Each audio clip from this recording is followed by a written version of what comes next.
He's a father figure, isn't he? That set at Glastonbury, I think, was probably a sort of unforgettable moment. And it was actually quite sad, that bit when they flashed up a picture of John Lennon. No, it was that had really sad. cultural power, enormous cultural power. So Yeah, I'm I gonna did say- shed a tear at the time.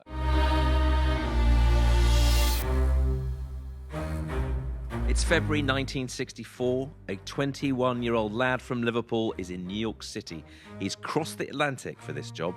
So here he is. He's at work on Broadway in a theatre that's been converted into a TV studio, and he is sweating under bright lights, and he's caked in more makeup than he's ever seen before. He's with 3 colleagues, shall we call them?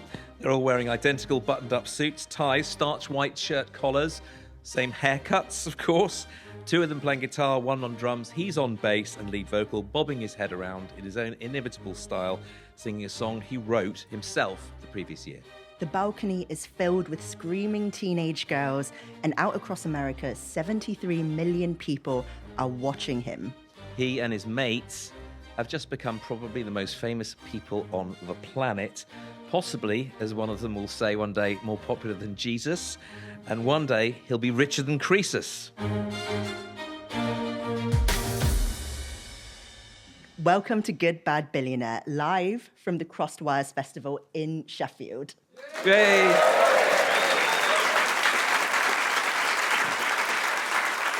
And on our podcast, we pick a billionaire and we find out how they made all that money. We take them from 0 to 1 million, then from 1 million onto 1 billion. I'm Simon Jack. I'm the BBC's business editor. And I'm Zing Singh, and I'm a journalist, author, and podcaster. And for anyone new to this podcast, this is the place to find out about billionaires. Now, some people think the very idea of billionaires is horrific. It's inequality on steroids. Other people think they are aspirational. Our mission today is to find out how they got so rich. And then we'll ask you, our audience here in Sheffield, if you think today's billionaire is good, bad, or just another billionaire. So we'll be doing a totally unscientific poll, which we alluded to earlier at Crossed Wires. The QR code will be displayed for everyone here. That will take you to a page where you can vote on whether you think Paul McCartney is a good or a bad billionaire. Yeah, and that opening scene was Paul McCartney on the Ed Sullivan Show back in 1964. That was the moment the Beatles broke America, and a couple of years before John Lennon controversially claimed they were more famous than Jesus. Do you remember a time before you'd ever heard of Paul McCartney? No, I grew up with this music, like everyone else in the audience here, probably. My parents are both Scousers, sorry, and so there was never a time. In fact, my mum was about 2 years younger than he was, and basically it was folklore that she knew lots of people who'd been out with all the Beatles. So it was definitely in our house from an early age. I feel like every girl in Liverpool at that time must have been like, yeah, I went on a date with Paul McCartney. It didn't work out, though. Any favourite songs? I saw her standing there. Okay, good. Saw her standing there. Anything else? Any more? That you almost sang that, and I just have to warn you that we are in big trouble if anyone actually sings the song. Copyright, they are very possessive of that. Any more favourites? My favourite is In My Life. Yesterday, that was one of his most famous ones. Blackbird, I can actually play on the guitar, he boasted. Well, we can't hear that. We can't play that. Norwegian Wood, another good one. A deep cut. Yeah. Well, the Frog Chorus. Yeah, one of his all-time best. well, if you haven't already guessed, we can't actually sing the songs because, as you'll find out from the story, they are very protective of all the copyright. We do not have the rights to play any of them on the podcast. You could bankrupt us right here, right now. And songwriting royalties are a super valuable piece of IP. That's intellectual property. Comes up a lot in the podcast that we do. They're a big part of how Paul McCartney made his money, and maybe not how you thought. It was not straightforward, that tale. So Paul McCartney is credited with writing over 500 songs. He's also performed over 2,500 gigs, biggest band in history. But, we're not just here to tell the story of Paul McCartney, the musician. We're here to focus on the story of Paul McCartney, the businessman. So how exactly did he take the long and winding road from Beatle to billionaire? Let's go back and take Paul McCartney from 0 to his first million. Paul McCartney was born during the Second World War in June 1942 in Liverpool. He was christened James Paul McCartney after his dad, James, but to avoid any confusion, he was named as Paul. Yeah, James's dad, who was actually known as Jim, did various jobs during the war. When it ended, he returned to Liverpool as a career as a cotton salesman. And his mum, Mary, was a trained nurse who became a midwife, and that job meant that the family, who lived in rented rooms throughout Paul's infancy, got to move into a rent-free council house when he was about 4 years old. So no silver spoon, not a wealthy start to life, but Paul did inherit one very important thing, a passion for music. His dad led a jazz band in the 1920s, led sing-alongs at family gatherings, often of his own compositions, which was pretty unusual in those days. He even wired headphones through the floorboards so Paul and his younger brother Mike could listen to the radio when they went to bed tonight. And radio got Paul into all kinds of music, show tunes, jazz, folk, skiffle, if anyone's a fan of skiffle, a very popular youth music in the 50s. And it was also where Paul discovered rock and roll. So he heard Elvis sing Heartbreak Hotel, and he fell in love with singers like Little Richard, Chuck Berry, Buddy Holly, and they all wrote their own songs as well as singing them. But his own musical career got off to a bit of a shaky start. He got turned down by the boys' choir at Liverpool's Anglican Cathedral when he was 11 years old, and he was rejected because he couldn't read music. He never did learn to read music. Interesting. Well, the defining event of his childhood was actually a tragedy. So the death of his mother, Mary, happened when he was just 14 years old in 1956. And, it's impossible to know the effect of Mary's death on Paul, the full impact. But just a month after she died, Paul went to see a British skiffle superstar called Lonnie Donegan and decided he wanted to play and sing guitar too. Lonnie Donegan is a name that comes up a lot in this era. He had this famous track called Jack of Diamonds, which even I remember, actually before I was born, but nevertheless, I know this song. But he swapped a trumpet. He'd been given that birthday for a Zenith acoustic guitar with a sunburnt finish, which cost 15 quid. Soon he was using it not just to play songs, but crucially, of course, for this story, to write them. Losing his mum was something that really bonded him with a tough local boy who was a couple of years older than him. He met at a church fete in 1957. Any guesses? Can anyone guess who that is? Yes, he famously went to see John Lennon's skiffle group, the Quarrymen. Yeah. Yes, exactly. This was at a church hall on the 6th of July, 1957. It's a date that's gone down in musical history. And Paul soon joined the band, and a younger guy called George Harrison, who was, I think, an even better guitarist than Paul or John, joined very shortly afterwards. So soon Paul and John were writing music together. And then in 1958, John's mother was hit by a car and killed. And that tragedy would have affected in a way that Paul could understand. So in a way, mutual tragedy, kind of a bonding thing between them. And also, on Good Bad Billionaire, we've done lots of stories where people have gone through early tragedies. Yeah. And it's had the effect of kind of making them almost more determined in some Determined, ways. resilient. Yeah, and definitely something that serves you very well in music as well. Because over the next few years, the Quarrymen became Johnny and the Moondogs, terrible name, then the Rainbows, bad, and then the Silver Beatles, getting there. And band members changed. They played gig after gig. Sometimes they passed around a hat to collect some cash. And eventually they stumbled on a name that stuck. So the Silver Beatles was 2 E's. They changed the second E to an A, Beat, of course, and they made their debut, billed as the Beatles, in August 1960 at a little club in Liverpool. Anyone? Wrong. Yeah. It was called the Jacaranda, and it was a coffee bar where the band used to hang out. We'll come back to Cavan, I'm sure. Yeah. Now, the Jacaranda was actually owned by a guy called Alan Williams, and Williams became the Beatles' very first manager, taking 10% of their earnings, and he got the Beatles a major booking, a residency in Hamburg, Germany. And this was really the making of the band in many ways. Back then, Hamburg was a thriving port city, still is, with a busy club scene. Liverpool had a burgeoning music scene dubbed Merseybeat, and lots of young bands from Liverpool were going over to Hamburg to ply their trade. Both port towns had a similar kind of vibe going on, and there were lots of Beatles, one of many British groups which were out there. Yeah, but Paul, who was still in school at the time, sent his head teacher a letter saying he wouldn't be back because he booked a job in Germany, and he proudly pointed out, and we've got this, that he'd be paid 15 quid a week, which was just above UK average wages at the time. So he's doing quite well for himself. Yeah, although Paul's brother said his mum would never have allowed him to quit school to do this. But Jim, the musician, of course, wanted his boys to follow their dreams. I think that is such a crucial moment. Can you imagine? If Jim had said no way and the mother had still been alive, who knows where we'd be today? Yeah, Paul McCartney, the Doctor. Yeah. Well, at this point, the Beatles were actually a five-piece. So there was John, Paul, George on guitar, John's friend Stuart Sutcliffe. There was also a new recruit on drums, Can anyone guess who that was? All best. I had Pete Best over here. Yeah, that's right. Absolutely right. Pete Best was in the Beatles at that time. Now, in Hamburg, it wasn't an easy life. They lived in pretty squalid conditions. They were playing long sets in clubs in the red light district. They started wearing tight leather outfits. They were taking drugs to keep them awake. They became quite a raucous act in a way. Yeah, and, importantly, playing all night, 6 nights a week, great practice. So it made them better musicians. It made them a better band. Hamburg was a bit like, I guess, finishing school for the Beatles. And Stewart even quit his job to stay there. So Paul reluctantly moved from guitar to bass. And the band went there back regularly. They earned up to £300 each for 3-month stints out there. And at this point, the Beatles is now becoming Paul's job. But he wasn't getting rich. He did have other jobs. He got occasional work. He was a second man in a van to helping unload it. So, Yeah, apparently he slept in the back of the van between stops because he'd be tired from gigging all night. yeah, and he was working on winding coils for electrical engineers, a job he said he was useless at.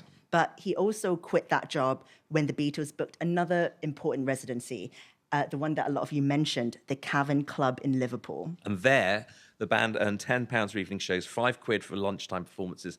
And the Cavern is where prominent local entrepreneur, business owner, and key character in this story, Brian Epstein, first saw them. He fell in love with the band, especially with John, actually, and decided to manage them. And by now, the Beatles had split with their original manager, Alan Williams, who threatened to sue them over an unpaid share of their salary for a Hamburg residency that they booked themselves. Managers don't like you going off on your own doing that. So. No. Brian set up a meeting. Paul, often thought of as the most reliable Beatle and the most business-focused one, actually failed to turn up completely because he was in the bath. And at the time, Brian was fuming. He said, he'll be very late. But very clean, joked George. And that was part of their charm, actually, in the Beatles. They were always wisecracking, and the Americans loved that.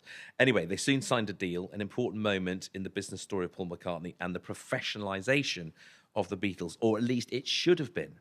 Yes, because in January in 1962, John, Paul, George, and Pete signed an agreement that would give Epstein 10 to 15% of their earnings for 5 years. But crucially, Epstein never signed it himself. And actually, it wouldn't have even been legal because if you were under 21 in the UK at that time, you needed a guardian to sign a deal like this. John was the only Beatle at that time over 21. Nonetheless, Brian started work and quickly started getting some results. He upped the Beatles' minimum fee. He got them more gigs outside Liverpool and Hamburg. He even started paying each member of the band a weekly wage of 20 quid from the company payroll. And although it had been a key part of their appeal to him personally, Brian also had them ditch their leather look and kitted them out in suits instead with their mop-top hair, the smart suits. The early Beatles look was now in place. Now the top priority was getting the Beatles a record deal. So you might know the Beatles notoriously failed their audition for Decca Records. A cue muffled gunshot in the Decca Records corner office. Someone who's gone to their grave regretting that. But Brian relentlessly searched for a label that would sign the band, and eventually he stumbled upon Parlophone Records, owned by the music giant EMI, which you might have heard of, run by a very well-spoken record producer by the name of George Martin. Martin auditioned the Beatles in the EMI studio on Abbey Road in London, and he was convinced by the band, utterly convinced, except for one detail: the drummer. This is an interesting story because secretly John, Paul and George had already agreed among themselves that Pete wasn't up to the job, so they ditched him, and in Pete's place, they poached their mate Ringo Starr. He was a drummer in a very hot Mersey beat band around at the time. So we've got the Fab Four, John, Paul, George, and Ringo, finally together. And Brian even sorted a contract that him, John, and Ringo, so the oldest Beatles, actually signed along with George and Paul's dads because they were still under 21. So this is a band of varying ages. And Brian would now take 25% of all their earnings, which does sound like a lot, but some music managers at the time took as much as 40%. And it doesn't really matter because Brian and the boys were about to hit the big time. Yeah, Love Me Do. The first single was released in October 1962. It charted at 17, and from then on, it was only One Direction. The follow-up single, Please Please Me, went to number 2. From Me to You hit number 1, as did She Loves You, I Want to Hold Your Hand, Can't Buy Me Love, single after single after single in a record-breaking run that followed. Thank you for not singing any of those. Yes, thank you. Meanwhile, the Beatles' first album stayed at #1 in the UK charts for 30 weeks, only to be replaced by their second album. The band played lucrative package tours. They appeared on TV. They were commanding fees of 300 quid a night, which is real money back in 1963. Plus, the Beatles were selling literally millions of records that year. This was the start of Beatlemania, and soon folks in the US started taking notice. So talk show Ed Sullivan, this is where we came in, invited the Beatles to appear on his show. Brian headed to New York to ink the deal, got them a 10 grand fee, and by the time the Beatles appeared on the Ed Sullivan Show in February 1964, Beatlemania had well and truly hit America. They drew an audience of 73 million. 73 million, I mean, that is massive. Huge. And that was more than a third of the population of the whole country at the time, by the way. It set a record for television viewership. And within a year, the Beatles would play to 56,000 fans at Shea Stadium, the world's first ever stadium rock show. I did not know that was the first stadium rock show, I must say. Well, it's set a precedent for rock shows ever since. And you've seen the footage of that, right? You can't actually really hear the music. All you can hear is the screaming, and the band were this like tiny little band with a little drum kit and a couple of little amplifiers in this massive stadium with people screaming, and it was like it was a real phenomenon at the time. Bigger than Jesus. Yeah. So now Paul McCartney's one of the most famous people in the world, but is he actually a millionaire? You'd think so, wouldn't you? With all of that, you'd think he must be a millionaire. The fact is that in the UK, so I've got my business editor hat on here, it was pretty hard to become a millionaire in the 1960s. Brian's lack of music industry experience wasn't helping them get rich. The original deal he'd struck with EMI wasn't that great. EMI were paying the Beatles 1p for every single sold. Now, back then, a 7-inch single cost 6 shillings and threepence in old money. And old money's pretty complicated. That's about £6 today. So 1p was the equivalent of 19 pence today. So they were getting around 3% or 1/30th of the sale price of each record. And their contract stipulated that even that was only paid on 85% of the records that were sold, because 15% was reserved for records damaged and what have you. So they're not making a very big slice of what is becoming a very big pie. So this meant basically for every million singles the Beatles sold then, after Epstein took his 25% and the remaining money was split between the 4 Beatles, Paul would end up getting just £663. Check that out. For every million singles sold, you got £663. Now, having said that, that was similar to the average annual UK salary at the time, but it meant they would have to sell over 1.5 billion singles to make $1 million each. Plus, they had an even worse deal on their sales outside the UK. So from record sales, the Beatles were paid only about 400,000, that's between 4 of them, in total from 1962 to 1966. And given how famous they were, that seems incredible. So it didn't make Paul a millionaire, but he and the other Beatles did have some other sources of income. So to start with, they would be paid more than 1 pence a copy for album sales, plus Lennon and McCartney got an additional royalty on all record sales because they wrote the songs. But even though they'd set up their own publishing company called Northern Songs in 1962, the deal they'd actually struck wasn't actually that great. And we will come back to that because that is an important part of the story. Really important part of the story. Northern Songs, their publishing company, which owns the rights to those songs. Another income stream was Beatles merchandise, merch. Brian had struck a disastrous US merch deal before giving away 90% of the profits. But important to note, the Beatles were making good money from all those stadium and live shows. That Shea Stadium show, 1965, netted each Beatle 40 grand alone. And when they returned to the same venue in 1966, they were paid even more, despite 11,000 tickets going unsold. Yeah. But one of the biggest factors holding the Beatles back in terms of getting rich, which is what we're here to talk about, was the UK tax system. George famously wrote a song called "The Taxman." Don't hum it. Complaining about all the tax they paid in the 1960s. It was like 19 for you and 1 for me, I seem to remember. And UK top tax rates in the 60s were huge. So 90%, over 90% actually, on anything above 2 grand. So even if Paul McCartney did earn $1 million, he'd keep less than 100 grand. So the system was essentially designed to stop people from becoming millionaires, let alone billionaires. Yeah, I mean, it's got a super tax, 90% everything over 2 grand. It was, quite a lot of people who were rich left the UK at that time because they were just, they complained about the tax system.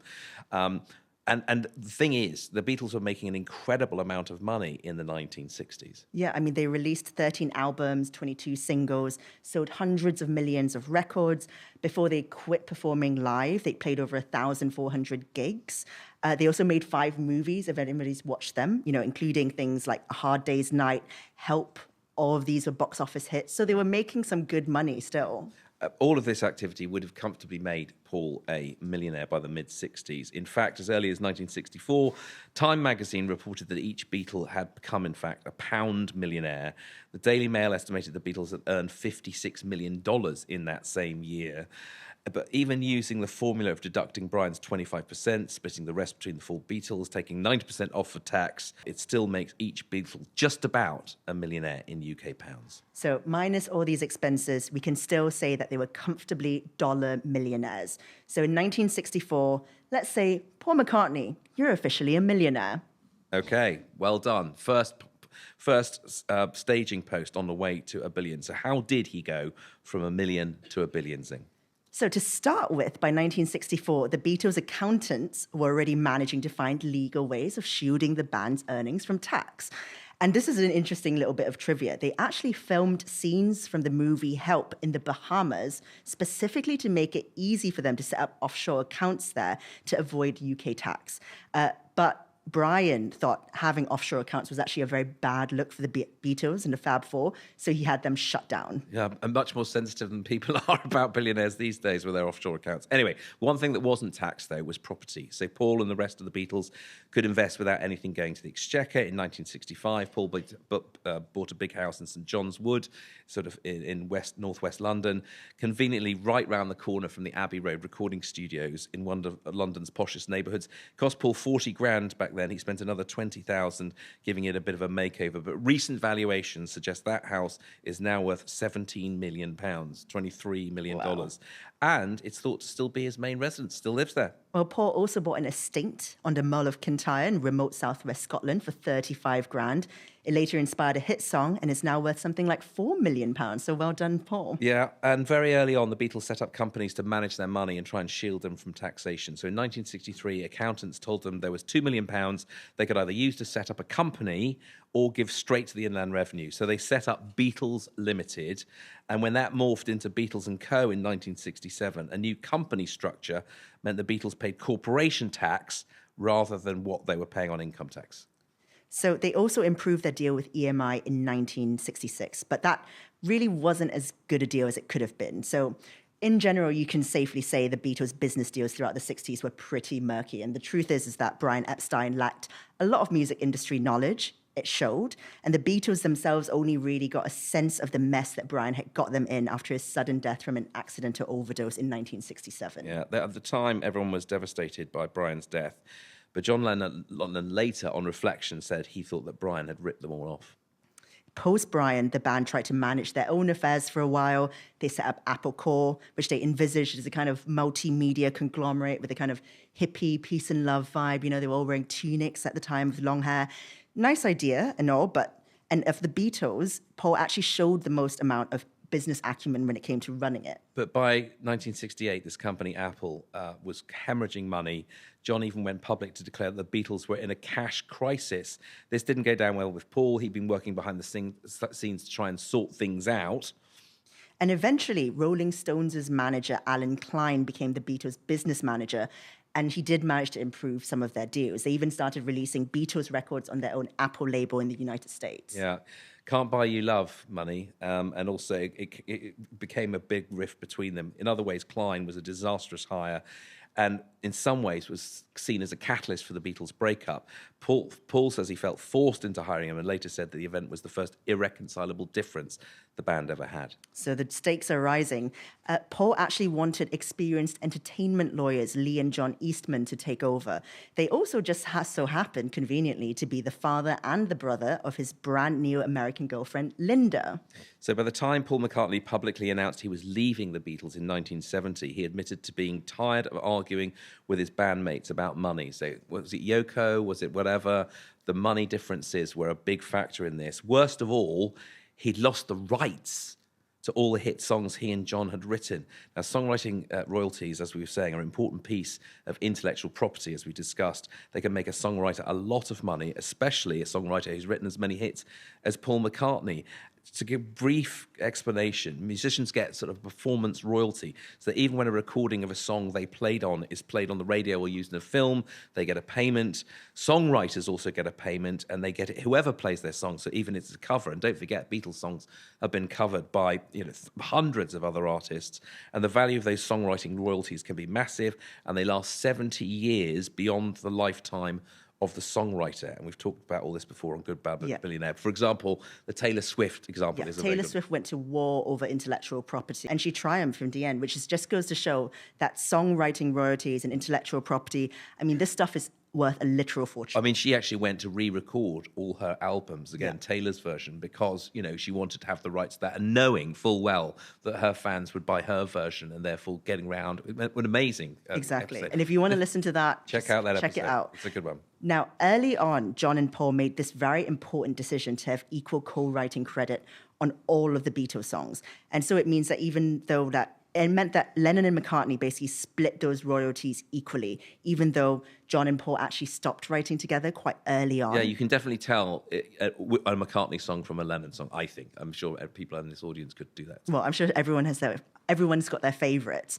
And this is a really important decision, right? Because whether it made or cost Paul money is actually quite hard to say, because Paul was arguably responsible for what are the most commercially successful songs, right? Hey Jude, biggest seller. Yesterday is thought to be the most covered song in pop culture history, with over 2,200 versions recorded. Yeah. So, Paul actually maybe lost out a bit. Yeah, maybe.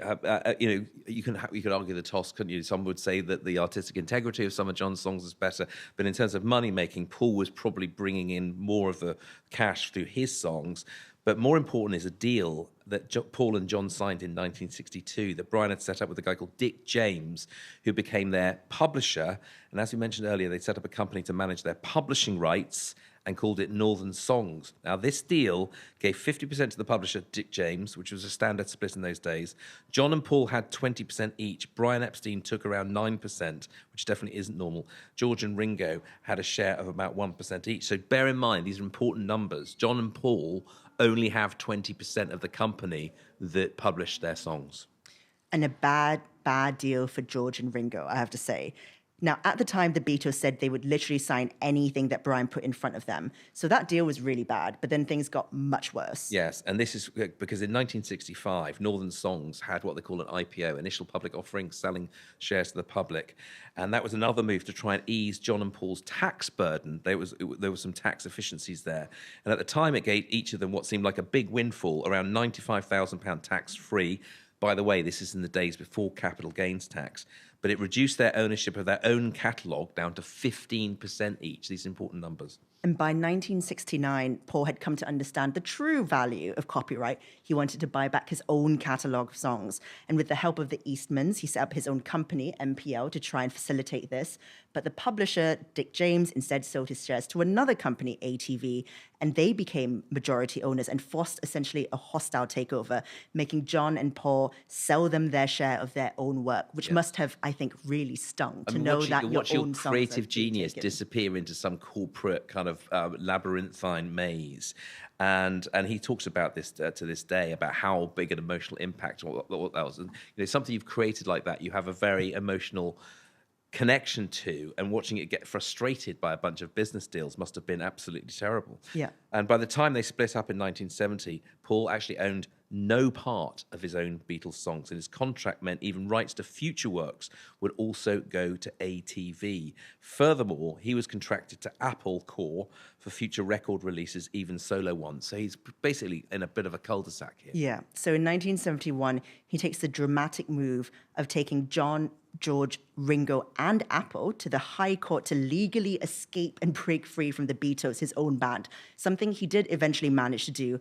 And the ATV deal was a lot harder to escape, though. ATV instigated a $1 million US lawsuit against McCartney when he started issuing solo music. And he ended up making a bit of a deal with them. He agreed a new 7-year contract that would also give him back rights to a few of his Beatles songs. This was in 1980. And this is the start of Paul's lifelong attempts to get control back of his songs.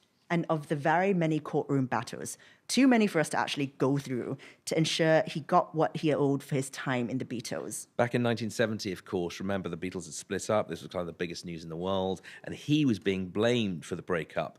And he sunk into a pretty deep depression and, by his own admission, hit the bottle, started drinking really heavily. But he did have a new wife, that woman, Linda. He married her the previous year, and the couple had 2 young girls to look after, Mary, born in 1969, and Heather, Linda's 7-year-old daughter, who Paul later adopted. So the family basically retreated to that big estate in remote southwest Scotland, and Paul set about rebuilding himself, his life, his career. He started working on new music with Linda. He recorded an album that then began a new band called Wings, and that became a significant touring, hit-making enterprise in the 70s. You a fan of Wings, Simon? Let's face it. Band on the Run was a pretty good song. The rest I can take or leave. Anyone else? Any Wings fans in the audience? Yes? Okay, well, I'll talk to you later. You can make the case for Wings.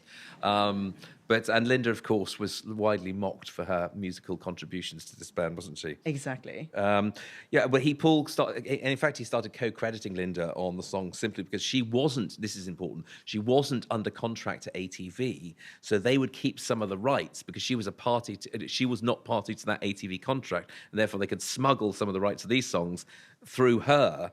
And anyway, but she was, clearly she was very crucial to the rebuilding of his post-Beatles life, though. Yeah, and the couple actually stayed together until her early death in 1998.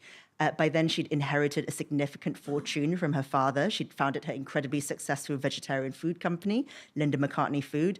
Paul famously remains vegetarian. Yeah, and it had been Linda's entertainment lawyer father and brother who'd really explained music copyright to Paul, and it made him determine that even if he couldn't make money from his own back catalogue, he would make money from someone else's. So he used MPL, the company he'd set up, to buy the rights for some of the rock and roll classics of his youth, people like Carl Perkins, Buddy Holly, and gradually MPL actually became one of the world's largest privately owned music publishers.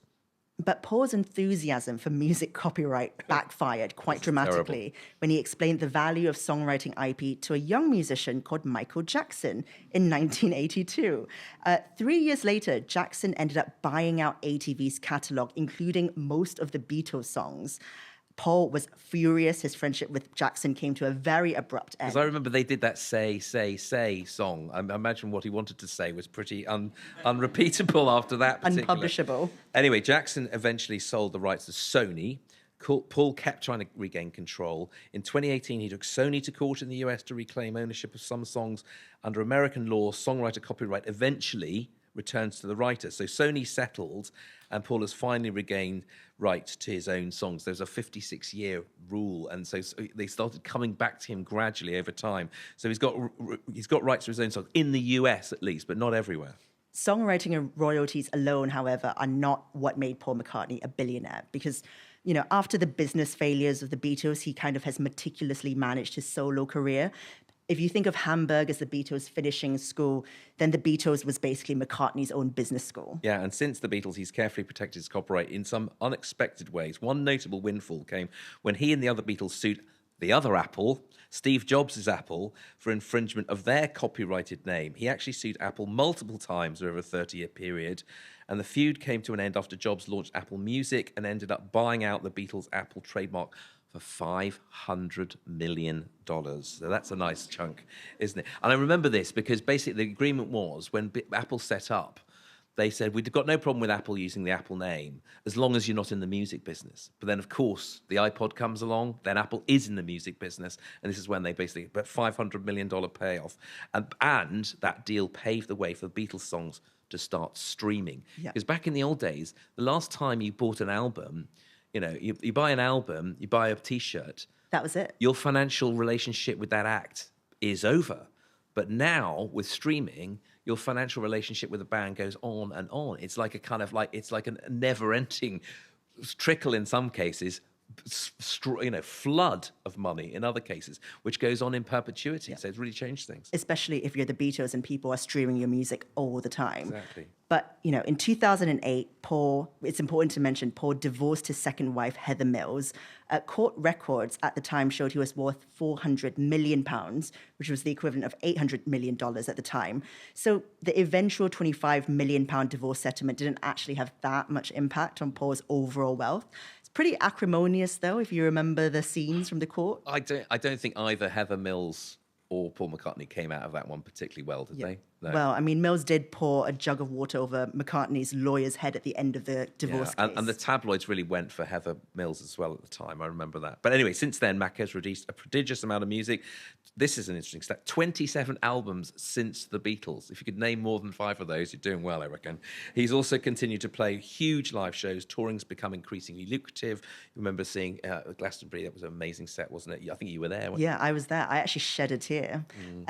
It's also estimated, by the way, that McCartney's performances have grossed over $1 billion in total. So Paul takes home about 60 million of that every time he tours. Yeah. Meanwhile, every aspect of the Beatles' back catalogue has been rinsed, curated, monetized, from the anthology albums of the 90s to the Beatles One compilation of 2000. He's made money from recent documentaries, the Peter Jackson documentary, which I thought was fascinating. So lots of other financial streams here. Yeah, and he's remained also culturally relevant to new generations, I think. He's got collaboration with Rihanna and Kanye. That's actually his most streamed composition. And streaming platforms like Spotify, as we've mentioned, are now major income streams to people like Paul McCartney. Yeah, and some of the big artists have complained that poor, smaller acts are getting very little from these streaming platforms. But as an artist with billions of streams, he's clearly doing very well out of it. Thank you very much. So all in all, it's hardly surprising that in 2024, the Sunday Times Rich List estimated that Paul McCartney, Macca's wealth, had grown to £1 billion, or about 1.25 billion US dollars. So he's made it. Paul McCartney is officially a billionaire. But let's go beyond $1 billion. Yeah, let's take him from $1 billion to beyond that. So this year, the final episode of a show that you might watch that succeeded the Ed Sullivan Show aired on US television. The Late Show with Stephen Colbert needed the most famous guest they could possibly for this special event. So who did they choose? Obviously, Macca. So he, in a wonderful circularity, returned to the same studio where he'd once been watched by 73 million people. Back then, he'd understood that he'd never not be famous again. He knew something big had happened. Now he's aged 84. He reminisced about girls screaming in the balcony, knowing he's still perhaps the most famous person, one of the most famous people alive, and also in an exclusive club of the very richest. I was hearing someone talk just the other day about their friendship with Paul McCartney, saying they were a friend of theirs. This is someone else famous, and saying, you never quite get over the fact that he was in the Beatles. You never get over that. No. Well, that is Paul McCartney's story. And if you're familiar with the show, now we are going to rate Paul out of 10 on some of our billionaire categories: wealth, controversy, power, and legacy. Yeah, but before we do that, and this is a bit of fun, we like to score it, and then we're going to throw it over to the audience. But before we do that, we're going to ask the audience here if you could get your iPhones out, or your phones out, sorry, other phones are available. Get your phones out and scan the QR code that's on display. This is your chance to vote on whether you think Paul McCartney is good, bad, or just another billionaire. It's a bit of fun. It's a virtual show of hands. Please get involved. Well, and yeah. Well, while you are doing that, we'd also like you to raise your hands if you have something you'd like to say about Paul McCartney, the billionaire. Is he good, bad, just another billionaire? What stands out about him and how he made his money now that you know a little bit more about it? There are going to be people walking around with roving microphones. So keep your hand up and someone will find you. And you may get asked to be on our podcast. Okay, so we'll start with wealth. Now, in our world, he's entry level, bottom of the pile. He's only just scraped over the £1 billion level. But we do look at somehow how far they've come. Yeah, and Paul McCartney, you've got to give it to him. He came from a genuinely working class background, and he became a real rock star. Yeah, he's got an impressive property portfolio. He's got homes in London, Scotland, farm in East Sussex, estate in the Hamptons in Long Island, New York, a ranch in Arizona. His property alone is probably worth $75 million. Yeah, I think also when we talk about his wealth, it's important to acknowledge he's also been very generous with his money. He gives to a range of charities, most notably animal rights charities. He co-founded the Liverpool Institute for Performing Arts, if anyone's familiar with that group. But he does have the obligatory must-have. He's got a $40 million private jet. Of course he does. Wouldn't expect anything less from Macca. Okay, so wealth, I mean, in the rarefied world of billionaires, he's not particularly wealthy. Nevertheless, there's not that many people that we've done who make this kind of money from playing music. Exactly. Taylor that's true. Swift, Beyonce, Rihanna. Actually, there's more and more of them now. They're getting much better at this than they used to be. So I think if there's any justice in the world, Paul McCartney will be richer than Taylor Swift. But there isn't any justice. Oh, that's in the world. controversial. Oh, Swifties come are on. going to come and get you for that. The Swifties, oh my God, I'll be hounded. But yeah. Marks out of 10. Marks out of 10. Okay, I'm going to middle of the pack, 5, because he's come Yeah. from a working class background. You know, he was in a council house. You know, his mother, Mary, died, blah, blah, blah. So I'm going to Yeah. give him 5. I think 5 out of 10 is pretty fair. If you disagree with this, put Yeah. your hand up and we'll call on you later on. Okay, all right. So that's 5 out of 10 from each of us. Controversy. Drugs. I mean, there was quite a lot of drugs swinging around the Beatles at the time. He was arrested for smuggling weed into Japan in 1980. Actually, spent around I think 9 days in jail. Escaped a possible 7-year sentence. Yeah. You know, so he was a fan of the wacky backy, Paul. You know, yeah, but listen, he's not Keith Richards, though, is he? No, that's true. So You don't look at Paul McCartney and think, God, how is he still alive? no, that's true. Obviously, there was the LSD use, Lucy in the Sky with Diamonds, blah, blah, blah. He's been to court a lot. I mean, I think in a way, the controversy is more about the court dealings, Apple Records, you know, finding out Brian had made a mess of it, going to court against his own bandmates and Apple. That sounds grueling, actually. Yeah. You know, that kind of Yeah. sounds really demoralizing when you have to do that. I think ultimately, you know, that's not particularly controversial. No. So I would just give him maybe a 1 out of 10. Macca, again, 1 out of 10 for controversy. What about power? So I think Paul McCartney's got an enormous amount of cultural clout. Come on. I think in terms of cultural capital, I think that, you know, there's never been a band bigger than the Beatles. Whenever they always say, oh, it's like Beatlemania. No, it's not really. I think our usual gauge of this is, would you be able to call up the president of any country, but especially United States, and he'd take the call? Come on, Donald Trump would love to speak to Macca. Yeah. I don't know if Macca would like to speak to Donald Trump, though. Yeah. Hey, Donald, you know, just me and John, you know, I wanted to... so, maybe I should stop doing that. Okay. You got the go-ahead from someone backstage to do the accent, so, all right. you know. I think that, you know, I think in terms of power, he could call up and be on any TV show, any game show, any interview show, whatever he wanted to. He exerts an enormous... Yeah, I mean, he's a father figure, isn't he? That set at Glastonbury, I think, was probably a sort of unforgettable moment. And it was actually quite sad, you know, that bit when they flashed up a picture of John Lennon. No, it was that had really sad. cultural power, enormous cultural power. So Yeah, I'm I gonna did say- shed a tear at the time. I'm Okay. going to give him 8 out of 10 for this. Okay, I'm going to give him 7. And then, because it's a bit... We have this other category called legacy. And on this, I'm going to give him 11. 11 out of 10. We've never Turn it given up- 11 before. Turn it up to 11. Turn it up to 11, said Spinal Tap. Yes, exactly. Is there a band with a bigger legacy than the Beatles? There can't be. I mean, just... It's you know, not the Rolling Stones, sorry to any Stones fans. Yeah. No, but the thing is that, you know, writing like 10 or 20 hit songs, they wrote hundreds. I mean, you just keep going on and on and on. And, you know, hundreds of amazing songs as well. I think I'm going to give them 10 out of 10 10 out of because I don't want to mess up the metric we've got. If you start giving fine. 11, All right. everything Yeah, goes crazy. that way chaos lies. Okay, fine. 10 out of 10 for us, for both of us. So, is Paul McCartney good, bad, or just another billionaire? Now, have we got the microphone here? Yeah, before we look at the results of the Before poll, we look we're at going the to send the results, mics around. oh, We've got someone there right by the throw pillar. it to you. Tell us your name as well. Hi, I'm Beth. Hi, Beth. I generally agree with you down the middle because there's a lot more evil billionaires out there. But I think there's a missing point that he's a bit of a hypocrite. A lot of the sympathy of his law kind of lies in that he wasn't able to own his intellectual property. But when he had enough resource to do so, he bought the intellectual property of artists that went before him. Right. So basically, he was doing the same thing with Yeah, Buddy Holly. if he could, he would, and he did. Right. And so when there was a big reaction to Michael Jackson buying their intellectual property. I thought, Yeah. but he would do the same, and he has been. They well, maybe stung by the experience, he became a bit more cynical. There was another Yeah. one over here, this gentleman here. Hello, I'm Eric. Hi, Eric. Paul is obviously a very good billionaire by billionaire standards because you've dealt with other billionaires and you know the interrelationship of power and money. He was an ordinary lad who loved his music. He found the system was out to exploit him, so he learned how to fight the system. He took them on. He's done very well. Yeah. So more power to him. Okay, so good billionaire there. A good billionaire. Okay, a couple more comments. Hi, I'm Michael. I suppose the view that Paul McCartney may still be at the lower threshold at the moment of being a billionaire probably doesn't matter really, does it? Because I mean, if there's a world where Paul McCartney doesn't exist in the future, he will still continue to earn, as proven by Elvis, Michael Jackson, David Bowie, etc.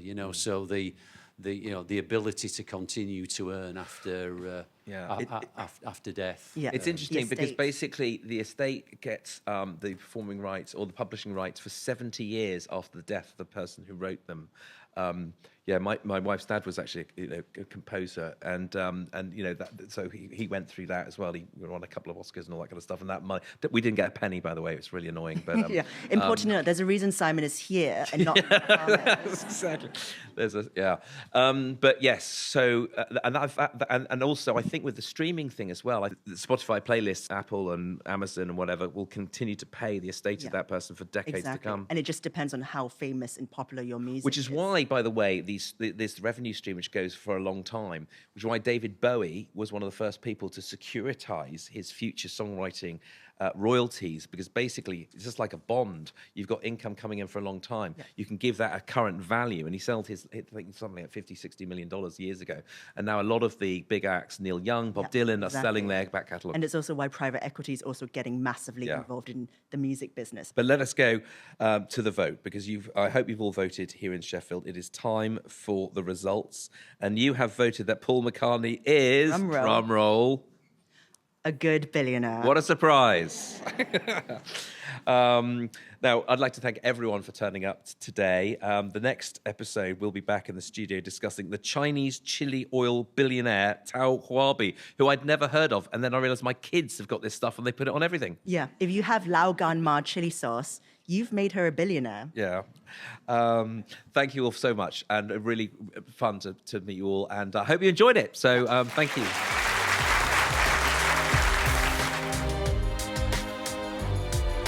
Thank you for watching. Please don't forget to like and subscribe to our YouTube channel so you never miss a single episode.